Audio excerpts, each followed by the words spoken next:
I call to order the regular meeting of Lakewood, Colorado City Council of January 27th, 2014. Will the clerk please call the roll? Murphy? Here. Shakti? Here. Roybal? Here. Johnson? Present. Quinn? Here. Paul? Present. Coop? Here. Barroway? Here. Kellen? Here. Wickman? Harrison? Here. You have a quorum. Thank you. And as always, I want to thank everybody for choosing to take part in their local government, particularly those who came out in this snowstorm tonight to come visit us here live in City Council chambers, and also those of us watching, or those watching us at home, either on Channel 8 or on the Lakewood website. We have some scouts in the audience. Mr. Adams, would you like to introduce the troop or have them introduce themselves? Thank you, Mayor. I'll introduce myself. I'm Dave Adams. I'm an Assistant Scoutmaster for Troop 537. We meet at the Church of Jewel and Garrison on the southwest corner. These scouts are in part participating in a merit badge on citizenship, and this is one of the requirements. Great. And I'm in Troop 537. And what school do you go to? Dunston, thank you. I'm Lucas Tapler. I also go to Troop 537, and I go to Dunston also. Okay, thanks, Lucas. I'm John Thompson. I'm going to Kuzma Creative Arts Academy. Well, great. Welcome. Thanks very much for coming out on this snowy night.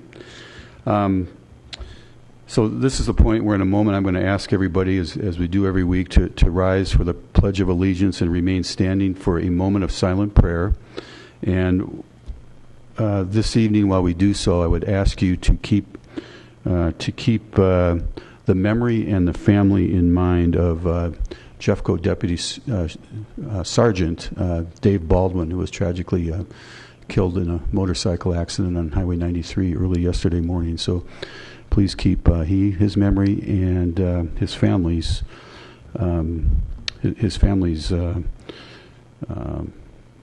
grief in your thoughts and prayers. Please rise. I pledge allegiance to the flag of the United States of America and to the republic for which it stands, one nation, under God, indivisible, with liberty and justice for all.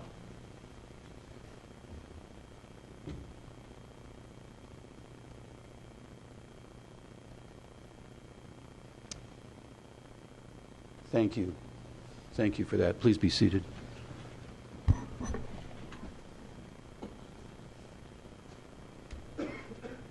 So this is the next item on the agenda is public comment. Looking out, I don't think I really have to repeat the instructions in great detail. All of you have been here before. We would ask that you keep your comments to 3 minutes, and there is a light down here. It'll glow yellow when 2.5 minutes are reached, and then red when your 3-minute time limit is up, at which time we ask you to wrap up your comments. And also would ask you to comment on non-agenda items only, please. So kind of a shortened version of the instructions on this night. And I know there's a number of folks from the 2090 neighborhood here. Heather, did you want to speak on their behalf, or what kind of arrangements? Okay, cool. All right, so I will just start calling the names, and the first one on the list is Jerry Heaney.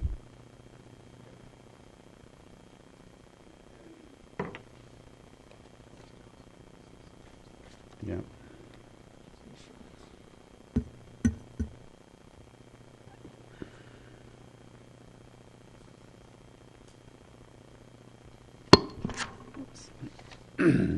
Jerry Heaney, 12641 West Asbury Place, Lakewood, Colorado. I would like to thank and congratulate the citizens of Colorado for saving a beautiful piece of our planet at 2090 South Wright Street from development. I also thank the mayor and the 7 council members who opposed our cause. That opposition made us dig deeper and work harder to expose the truth. 2 years ago, a group of strangers banded together to protect this land. Those strangers became friends, then hundreds of people in the 3 neighborhoods surrounding 2090 South Wright Street were united.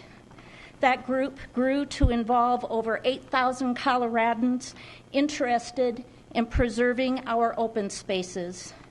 We presented our evidence before a judge, and she found it to be true. On the night we heard the judge's ruling, a group of neighbors gathered by candlelight to celebrate while watching the full moon rise over our beautiful official open space. What an amazing accomplishment for the citizens of Jefferson County. As Coloradans, we should all rejoice. Now the blue and white open space signs can go back up, not by mistake, but by order of the judge. I encourage everyone to be aware of what is happening in their neighborhood and to get out and meet your neighbors. They can be treasures just waiting to be discovered. Thank you. Thank you. Thank you. Thank you. Barb Franks?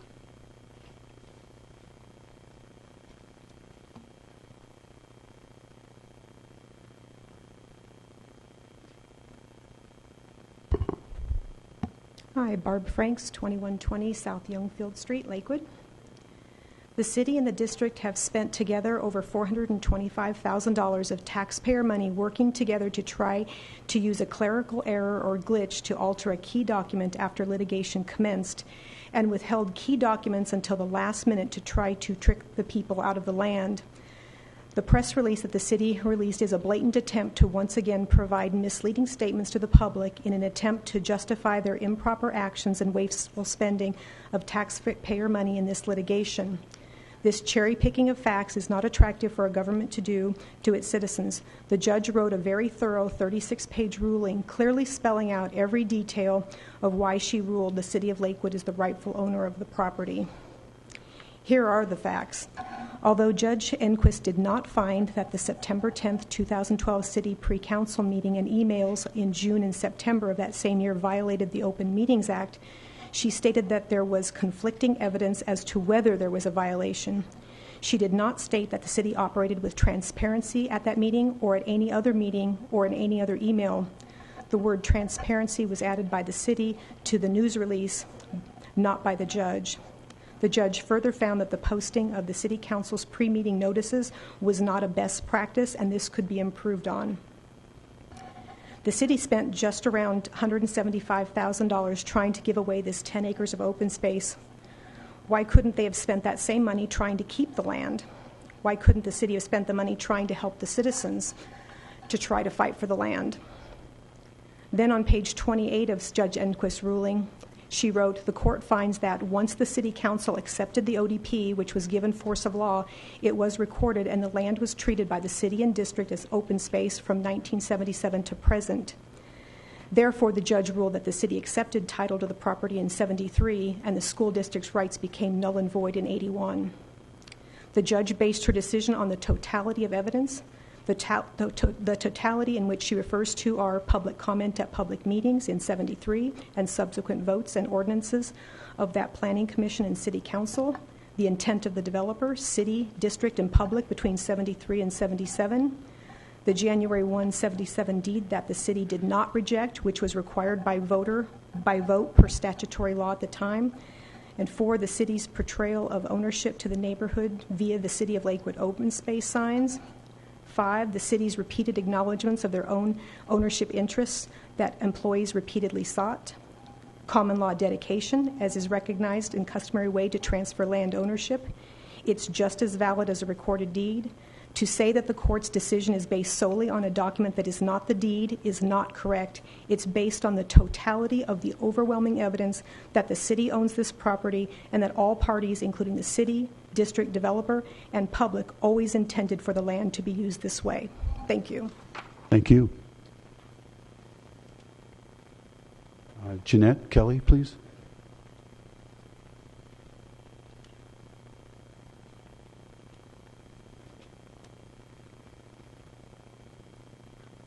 Good evening. We're here whether it's 110 degrees or roads are terrible. During 2013 city council meetings, when asked by council if the city would prevail in an attempt to gain ownership of the property at 2090 South Wright Street, City Attorney Tim Cox said that it would be too costly and the city would be highly unlikely to win a lawsuit against Jefferson County School District. Attorney Pat Wilson, who was hired at additional cost to the city, told council that if there was any way that Lakewood owned the 2090 property, he certainly would have indicated such. Even though it has been documented that for many years city representatives believed that 2090 belonged to the city, suddenly in 2011, the city no longer wanted the property. City officials proceeded to spend a great deal of money to disclaim their interest in the property.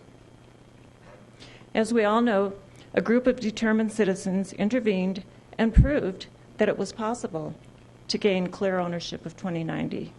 In fact, as we all know, Jefferson County Judge Enquist recently ruled that the City of Lakewood has been the legal owner of the property since 1981. By intervening, citizens have accomplished what the current mayor and former council members, city staff, and city attorneys could not accomplish. Mayor Murphy, you stated in city council meetings over the last year that the court would decide the ownership of 2090 South Wright Street, and we agreed on that, albeit we certainly would have preferred that the city stood with the citizens instead of standing against them. The court, as we know, has decided, and it's been a huge victory for the people of Lakewood and Jefferson County, who time and time again have demonstrated that they value and are willing to fight to preserve our parks and open space. Thank you to everyone who helped save the open space at 2090 South Wright Street. Thank you. David Miller?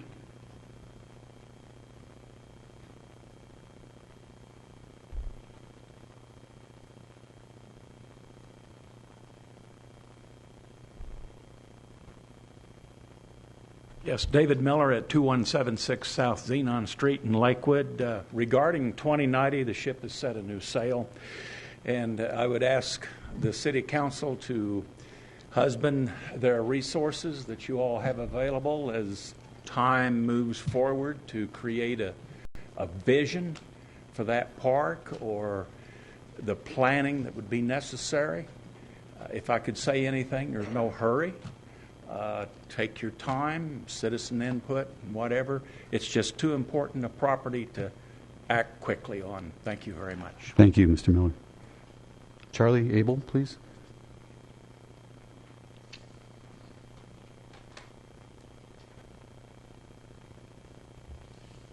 Good evening. My concern is about the production of documents, or lack of production of documents, both under the Colorado Open Records Act and under the court rules of discovery. You know, some of the most interesting reading I ever did was the footnotes in legal cases. So too with Judge Enquist's ruling. For instance, on page 3, a footnote says, "This document was not provided by the city, but was discovered by one of the interveners in the city's files on the Wednesday before trial. This is merely one example of the failure of discovery in this case." At another location, the judge says, after she mentions that there are 50 CORA requests, Colorado Open Records requests, filed by the interveners, and notes, "The city and the district did not automatically provide all documents expected by the interveners." That's pursuant to Rule 26 the Colorado Court Regulations and the Open Records Act. "Examination," she continues, "of the available documentary history of this property makes it clear through references thereto that other documents existed at one time and were not produced in discovery or offered at trial. Some documents were not timely produced by the district and the city, including the 1973 deed the district had insisted for months was not in its files. Other documents were not located, quote, located until days before depositions. Documents provided the Friday prior to the Monday trial and even documents the court had to order produced during trial. The interveners filed up to 50 open records requests with the city.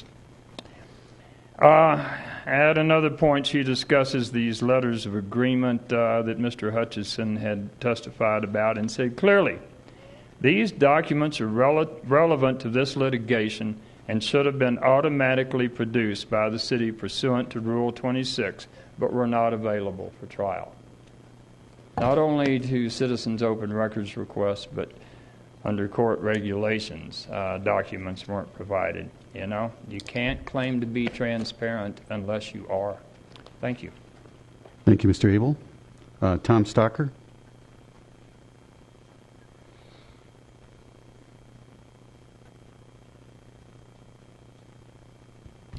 Council members, Mr. Mayor, I think this litigation over 2090 is just abhorrent. I think you should all, and the prior council should be just totally ashamed of yourselves. Couple hundred, $300,000, $400,000 of taxpayer money was spent by the city and a similar amount by the school district. I'm paying that bill, or part of it, and that's outrageous. This city stands for sustainability. Everything I see coming out of this city says sustainability. What can be more sustainable than parkland? You guys should have fought for this parkland, not made the citizens fight for it and pay for it out of their own pocket.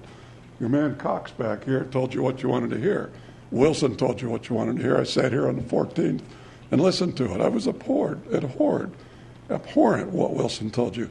He gave you a closing argument. He did not give you an unvarnished legal opinion of the pluses and minuses.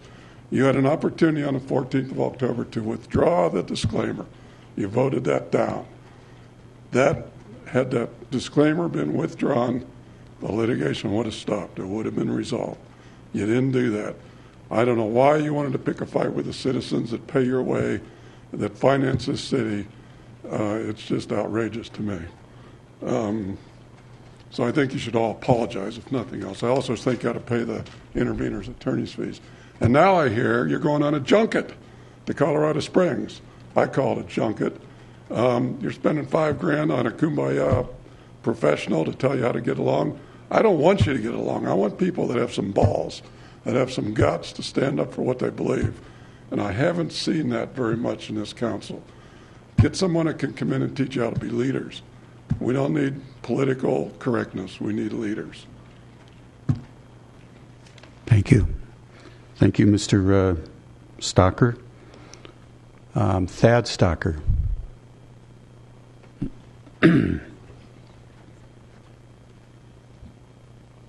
Going to kind of harp and echo what my old man just said. You all are elected. You're all public officials. That means you're public servants.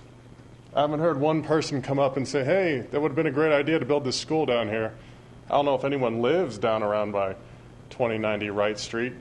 I have no idea why you'd want to put a school down at the end of that dead-end street. That's the most ridiculous thing I've ever heard, especially a commuter school where people would come from all over the place to go there. Seems pretty ridiculous. Then on top of it, you spend all this money to fight against the will of the people that live there, the people that you represent. They have to spend their money to fight you. Doesn't matter to you because you just spend the city's government money. It's no big deal, whatever. On top of that, like my old man said, you go down to Colorado Springs to have some retreat. You're the city council. This isn't anything big and great. If you got a problem, quit, I guess. I don't know. I don't understand why. Said sustainability. We're all about saving money in this day and age. And what are we doing? We're wasting money on stupid things like building schools in ridiculous places when there's plenty of space in all of Jefferson County to build that. But I've been to the rest of the meetings around here. I see how things go. You all kind of like coalesce with your own group. And there's only one or two, maybe three people in this group here that are going to go a different way. I don't know. You say you're public servants. That means you serve the public, not yourselves, not your friends, not your own special interests. Maybe you should take a little lesson from that and go back and realize what you're doing here, not trying to socially manage everyone else and tell everyone else how to live their lives. Thanks. Thank you, Mr. Stocker. Who else? That exhausts the... Mr. Rosine, come on down.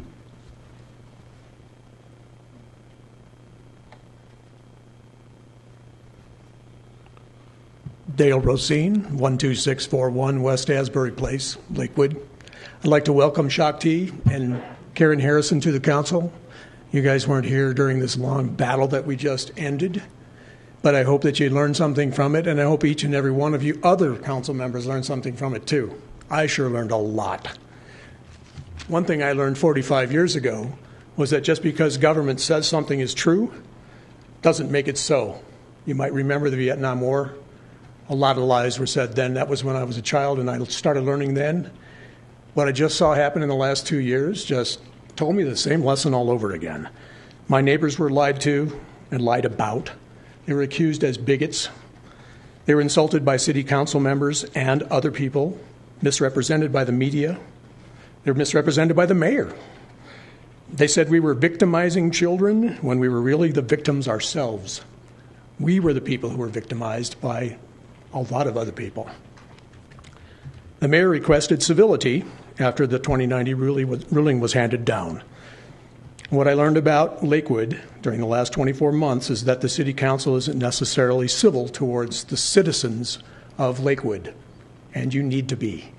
You need to be civil towards the people that you are representing. City council planned ahead and set up minimal education for the public to know about plans for 2090 South Wright Street's development. Minimal. They set up a classroom for about 28 students for the first meeting, and 150 of us showed up. That means you weren't expecting us to even come. A lot of people tried repeatedly to cover up evidence and block us from discovering evidence. They ignored our 1,000-page offering at the Planning Commission hearing. Karen, you were there. You voted that night. That we provided so much information that to the Planning Commission you could have paid attention. Then you would have seen that there was a lot of evidence. I heard Tom Quinn say that if there was a shred of evidence, he would have voted against rezoning 2090. There's a lot more than a shred now, a lot more. I hope you all learned these things. You made citizens out to be evil education haters. I'm a highly educated person myself, and most of you are as well. I don't hate education. I love education. I love learning. I never stop learning. I've been learning for the last 2 years about something I never knew anything about. And here I am. I know a lot more about it. I learn all the time. You guys should always learn too. Please learn from this. And I congratulate the city of Lakewood. Congratulate everyone in Lakewood. They now have a nice, beautiful piece of parkland that they can call their own. Thank you. Okay, who else? Anyone else? Ms. Winger?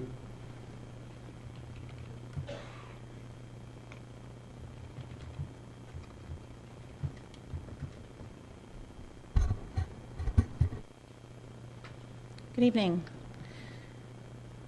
We come tonight and congratulate the mayor and city council on the judge's ruling that your pre-council meetings may not violate the open meetings laws. We also want to thank the mayor and the city council for their commitment to let the judge decide. We know that you want to build back the community respect for this governing body, and quite frankly, we do as well. We know you prefer to have this body govern and not let the courts be the deciders of the fate of the city, and we prefer that too. We are therefore very optimistic that the mayor and council will have all future conversations about the 2090 Wright Street property in public so that all citizens are able to hear your conversations. We know that after any legal action, the council must be updated, and you must all understand the long-term ramifications of the ruling. Now that you have had that executive session, we again implore you to have all future conversations about 2090 South Wright Street in public. We trust that there is no other property where the title is in question. If you choose to return to executive session to discuss this matter again, we will have no option but to believe there are other pieces of property that you worry may be affected by this ruling. Please show the citizens of Lakewood that you meant it when you said we will let the courts decide. Judge Enquist ruled, and we are excited that the ownership of this piece of property is now clear. While we know that you are not in control of what the school district will do, we trust that they too will want to return to spending taxpayer dollars on doing the good work of the city and the district. Thank you in advance for honoring your commitment. We look forward to hosting all of you on this beautiful Lakewood Parkland, 2090 South Wright Street, officially part of Hutchinson Park, a wonderful Lakewood park. Thank you. Thank you. Anyone else on anything non-agenda item? All right, with that, we'll close public comment. Shakti? I made a little bit of a mistake in that there's something that's on first reading tonight, and people who have an interest in it are here, and so is the rule that they can't speak tonight, or Correct. they can? Okay. Yeah, we'll give those instructions when we go through the consent agenda. Yeah. Okay. And we can talk about why as well. It's all right. We all learn. Okay. Anyone else on council?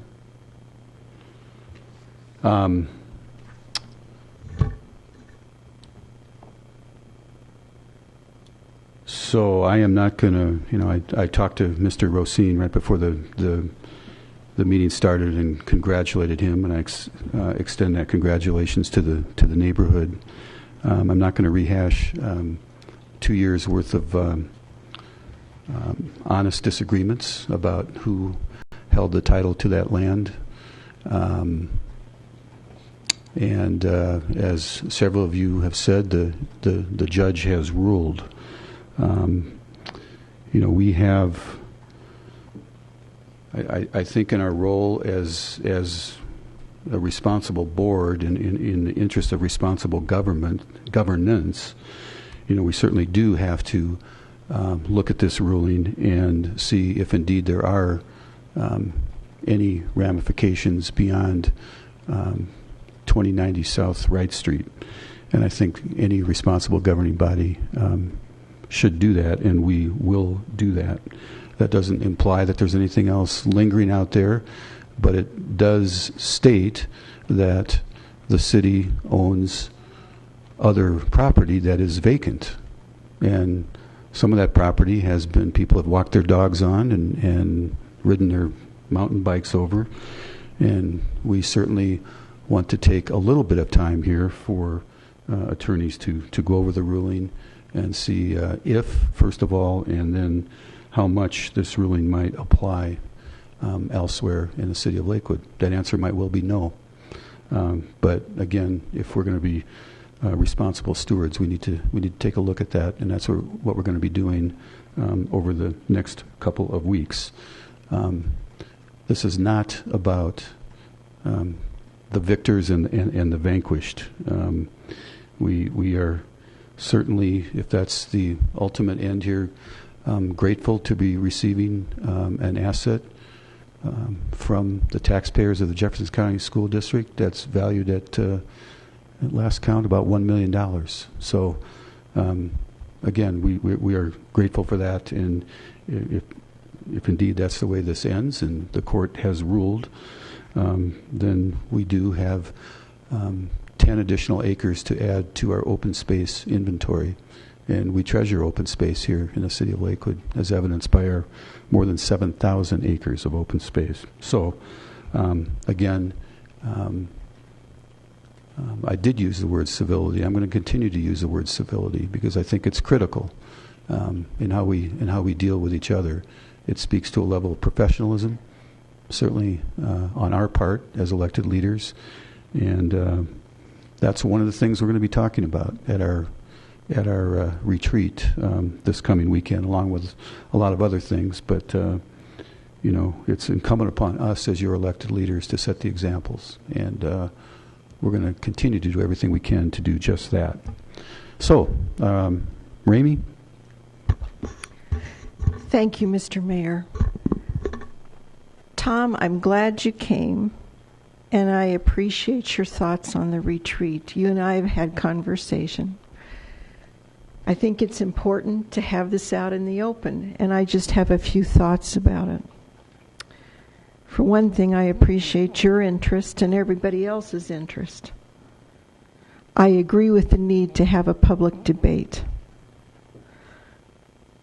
On City Council, we don't, all of us, even see this issue the same ourselves. And frankly, that's the point. We have 2 new members to the City Council, and that gives us the opportunity to reset the clock so that when, for all the right reasons, that there is a difference of opinion, we can agree to disagree and then go on to the next issue and still have the ability to talk and learn from one another. Our biggest task is to represent you, the voting people, to the city. I have never felt that my role was to represent the city to you. It is very different to be a candidate than to govern. One cannot be an effective public official unless you have good relationships. We are going, frankly, with the noble idea of building a team. And when I say that, it is not in the sense that we all vote the same. I am a strong proponent, frankly, of split votes. But that is okay to vote differently with the understanding that the next time we are still respectfully talking to each other. I only see my colleagues, frankly, at City Council. Getting away gives us the opportunity to develop relationships outside of this chamber. That is actually very important. When you respect one another on a personal level, you are more apt to hear what the other has to say while they are debating, and you have more civil discourse. I am a fiscal conservative, and even I'm okay with this. We are gone for one night and only focus on making the city a better place, whatever that means to each of us.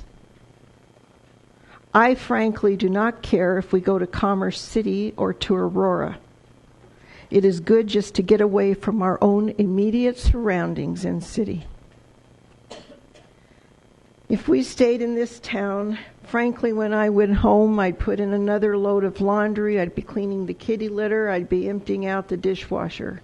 When you get away, you have the opportunity to only focus on what we are trying to do to represent people to the city. I think the constructive relationships that hopefully will be built are worth the money that the city invests in this. So we hopefully will work together to get things done. There is a better way of trying to do business than what we are currently seeing in Congress. I am open to other thoughts. I appreciate you hearing what I have to say about this. Thank you, Ramey. Anyone else? All right. We will move on to the consent agenda. I'm sorry, Councilor Wickman. I always try to follow the rule of, don't rise to the bait. And so I generally try not to jump into debates and try to let people have the last word. But I think I do have to say something about this retreat. I know it's very tempting to talk about the value of teamwork and stuff like that. But the problem is a council is not a team. It's a legislature. And as such, it's almost the opposite of a team. It's opposing diverse ideals in a competition in a marketplace of ideas.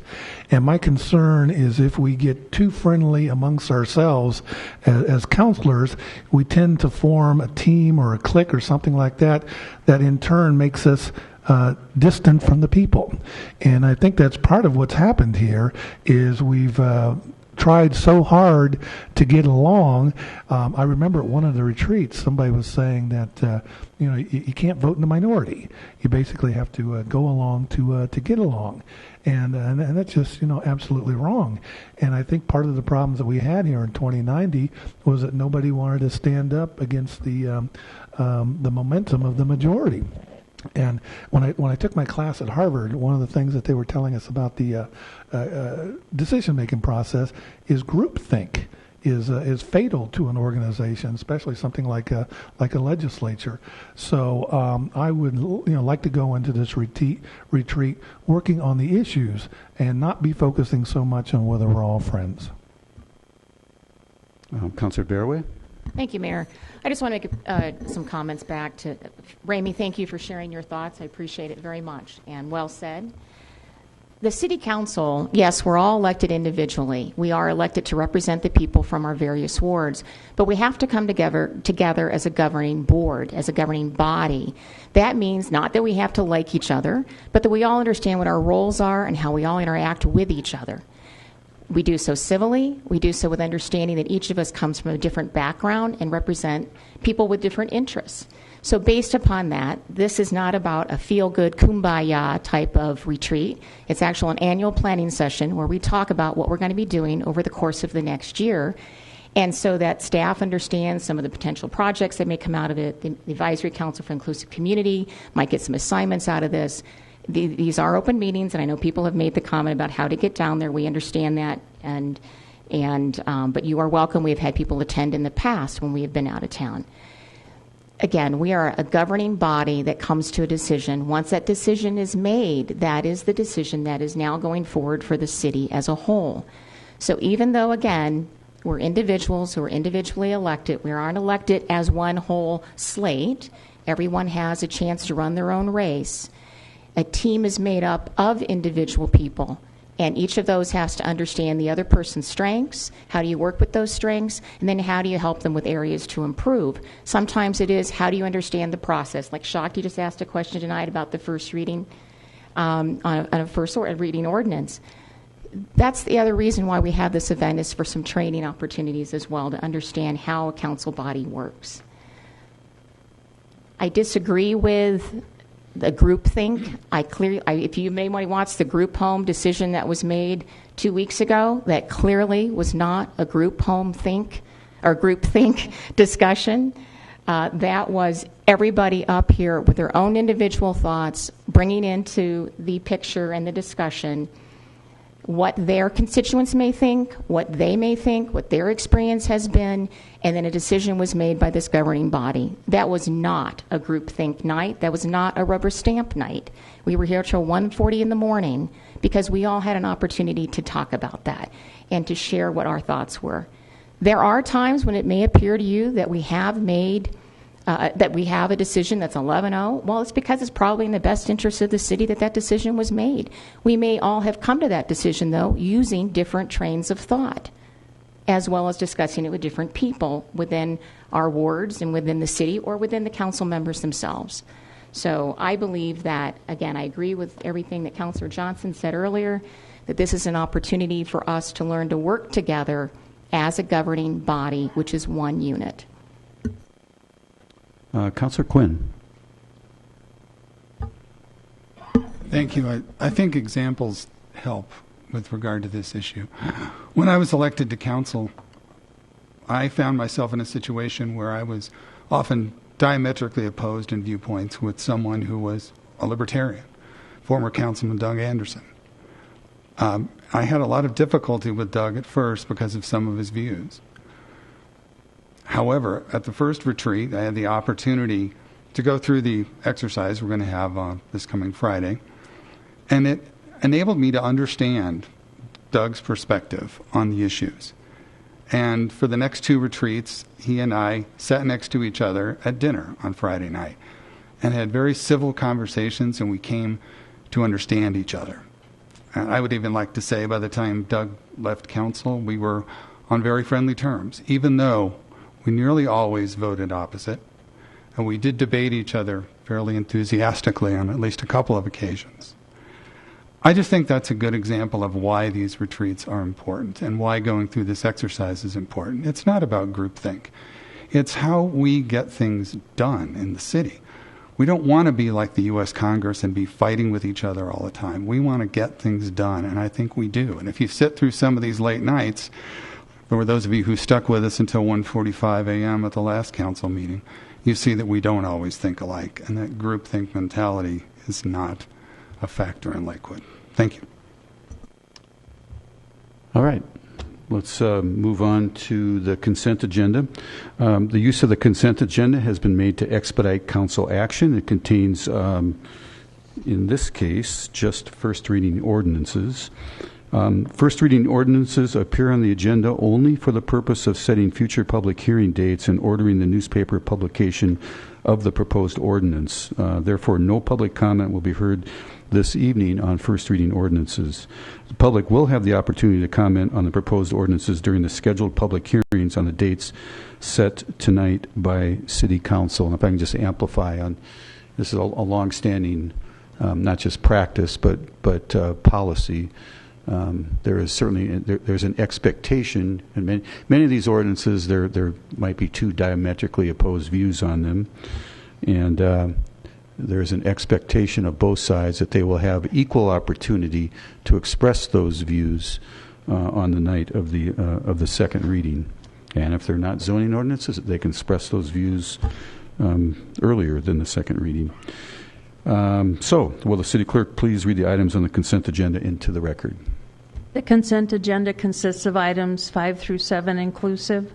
Item 5, Ordinance 2014-3, amending sections 1.16.020 of Title I of the Lakewood Municipal Code pertaining to general provisions, amending sections 6.01.010 and 6.04.015 of Title VI of the Lakewood Municipal Code pertaining to animals, and amending sections 9.38.020, 9.38.030, 9.38.040, 9.38.060, 9.38.070, 9.44.010, 9.64.010, 9.64.020, and 9.65.010, and repealing sections 9.65.020 and 9.65.030, and adding sections 9.38.045 and 9.38.075 of Title IX of the Lakewood Municipal Code pertaining to public peace and safety.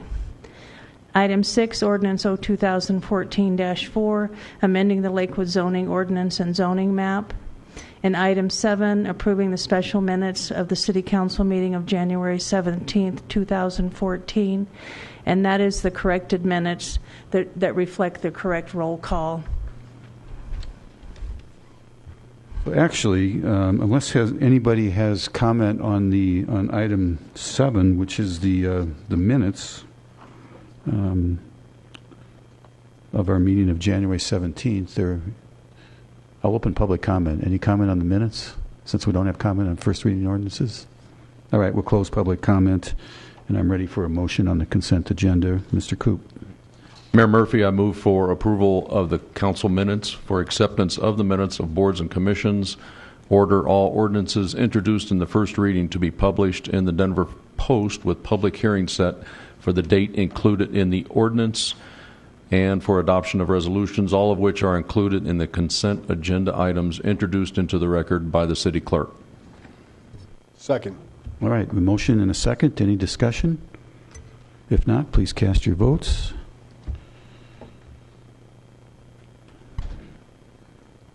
And the vote passes unanimously, 11-0. Let's move on to ordinances on second reading. Will the clerk please introduce item 8 into the record? Item 8, Ordinance 2014-1, authorizing the installation of artwork on relay COM PCC houses on RTD's West Rail project, including a supplemental appropriation to the 2014 annual budget.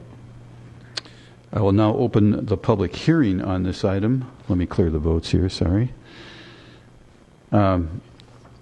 Open the public hearing on this item. No one's indicated a desire to speak by signing up on the roster. Anyone in chambers wish to comment? This is a cool thing, by the way. Art in some of those boxes along the light rail line, those relay boxes. All right, with that, I will close public comment. I'm ready for a motion. Mayor Murphy, I move for the adoption of ordinance 2014-1 on second and final reading based on the findings of fact of the Planning Commission. Ooh, that's a zoning case. I'm sorry. I move. Can I redo that one? Sorry.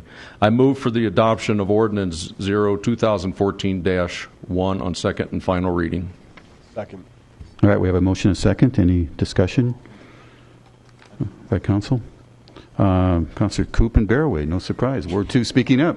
Ward 2 speaking up, exactly. I'll defer to the So Cindy, to go if first. you've had an opportunity to ride the light rail, the west, obviously the W line, and you've seen the artwork, it's called Create and Sing, at the intersection of 14th and Lamar, you'll understand what these things are. Instead of seeing just the silver metal box out there, which is the relay houses, the relay stations, it is wrapped in this beautiful artwork that a local artist did. And he was very excited to receive the commission to do this. And then one of our local business owners put together the wrap, the design, made it so that it goes around these.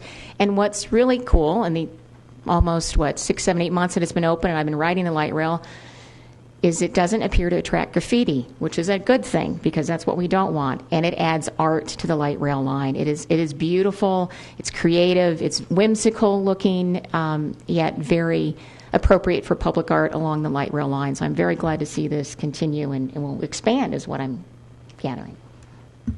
Scott? It is wonderful. It's the one at Lamar Station. If you get a chance, drive by, ride your bike, ride the light rail to see that. I do have one question, though, and I'm not sure who to direct this towards. Roger Rodnell will come up.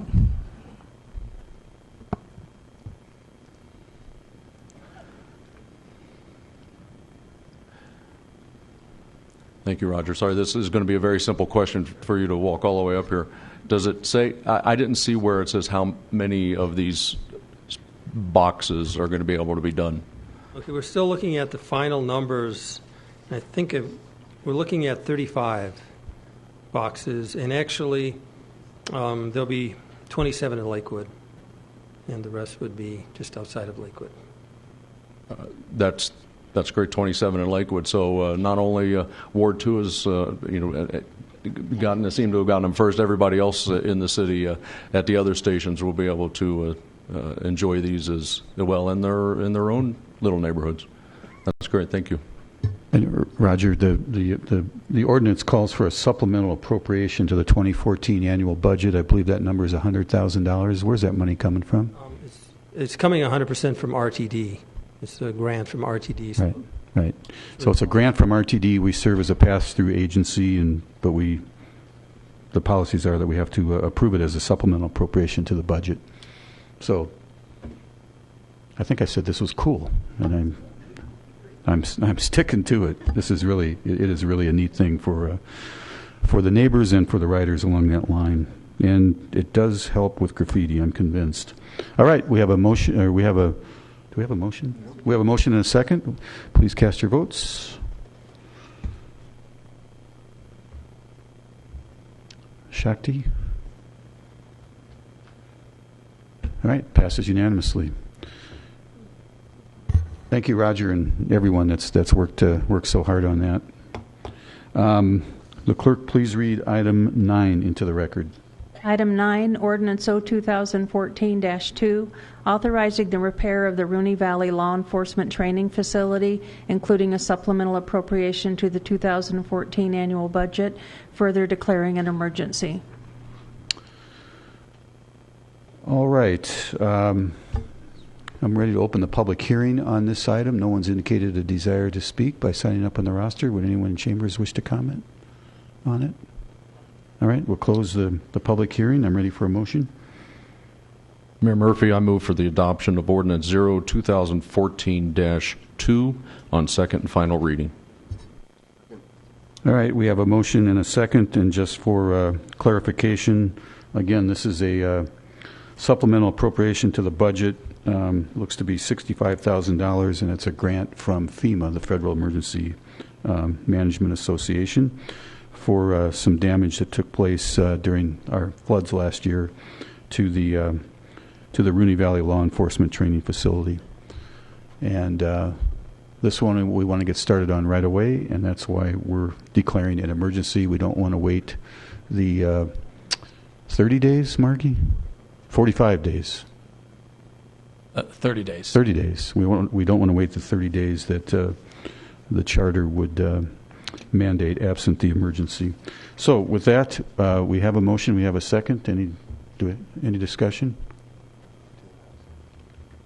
No? Tim, you have anything? I did just want to follow up that as an emergency ordinance, it requires 2/3 vote. Correct. It requires 8 votes. All right. We have a motion and a second. Any further discussion? If not, please cast your votes.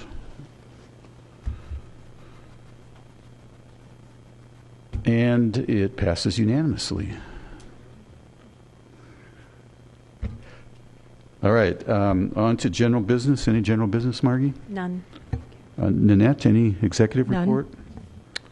All right, on to mayor and city council reports. I do want to mention one thing. I saw it in the email from the O'Kane Park neighborhood just an hour or so ago, but this has to do with a CDOT, Colorado Department of Transportation project that, while it's not taking place in Lakewood, it's going to significantly impact those of us who drive back and forth on 6th Avenue. 6th Avenue is going to be closed Friday, February 7th at 9 p.m. until 5 a.m. Monday, February 10th, from east of Sheridan to I-25. So that's pretty darn significant. It's closed. There's going to be some, there's a bridge replacement. They're taking down the Knox Court Bridge over US 6. They're removing the east side of the Federal Boulevard Bridge over US 6, and also relocating an overhead power line near the South Platte River. So again, 6th Avenue, both eastbound and westbound, is going to be closed Friday, February 7th at 9 p.m. to Monday, February 10th at 5 a.m. So please plan accordingly. Wanted to get that word out as soon as we could. And that's all I have.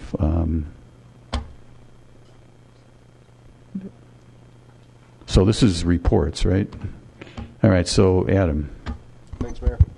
The only thing I wanted to mention, I don't know if I have to remind anybody, but the Denver Broncos will be playing in the Super Bowl Sunday. So pretty exciting time for our whole community, and hopefully we can turn our Friday down in Colorado Springs to a Bronco Friday as well.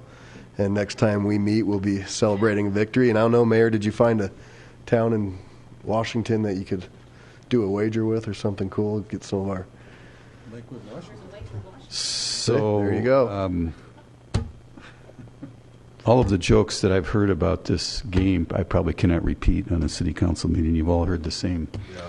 You've all heard the same ones, and I'm not going to repeat them now. I heard a different variation on it. I'll tell you in private, but it's obviously very exciting. I don't have a bet with the mayor of Bellevue or any place else yet, but there's still time. There's still time. Now that you've implanted the seed of an idea, I may pursue that. Well, go Broncos. Go Broncos. It's been a long year since that Baltimore loss. It was a painful off season, and we're here to win it, hopefully twice. Mr. President, Scott. I would like to welcome a new Ward 2 business in O'Kane Park neighborhood business that I had the opportunity to go to the grand opening on Friday evening. Planet Fitness opened up at First and Wadsworth, and what many may remember is the old Ross department store in it's that shopping center at First and Wadsworth. A great family that has kind of come together to open this, what they say is usually the first fitness gym that somebody will join. It's a no pressure kind of place. It's for us beginners like me. So welcome them to the neighborhood. Stop by. They've done a great job with that building there, and I wish them much success. All right. So it's an even year. I start to the right. Shakti. Councillor Roybal and I had a great kickoff ward meeting last Saturday, and I have a ward meeting next Monday at 8 o'clock at Sunrise Sunset. Pete. Thank you, Mayor.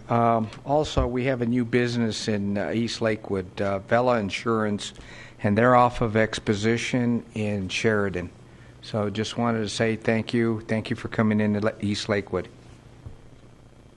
Remy. Thank you, Mr. Mayor. I have a couple things. Karen and I spent a little bit of time trying to think about our next ward meeting, and this time we're doing something that's a little different. We are going to have some speakers come and talk about AA. Many of you in your own families may have been touched by alcoholism, or you may know somebody else that deals with that. Alcoholism is a disease, it is not a behavior. And these speakers are going to come tell us about what AA offers and what it doesn't offer. They make a huge difference in the lives of people that are struggling with alcoholism and also in supporting their family. Now, our ward meetings have changed. The venue is now St. Paul's Episcopal Church at 10th and Garrison. It's at 9 o'clock in the morning, and Karen, I think it's February 15th is our next one. So please, even if you and your own family have not dealt with this, please come and learn about AA. It's an awesome organization. And the second thing I'd like to say is that I am now at the age where my vocabulary has changed. It now includes funerals, colonoscopies, funerals, mammograms, funerals. I had the pleasure of being a patient at the Rocky Mountain Gastroenterology, which is on West Colfax. And I want to say, as a former hospice nurse, dying of colon cancer is a gruesome death. If you are at that age when this is something that you need to tend to, they actually make a very awkward kind of procedure the easiest that it can possibly be. They are professional and they are efficient.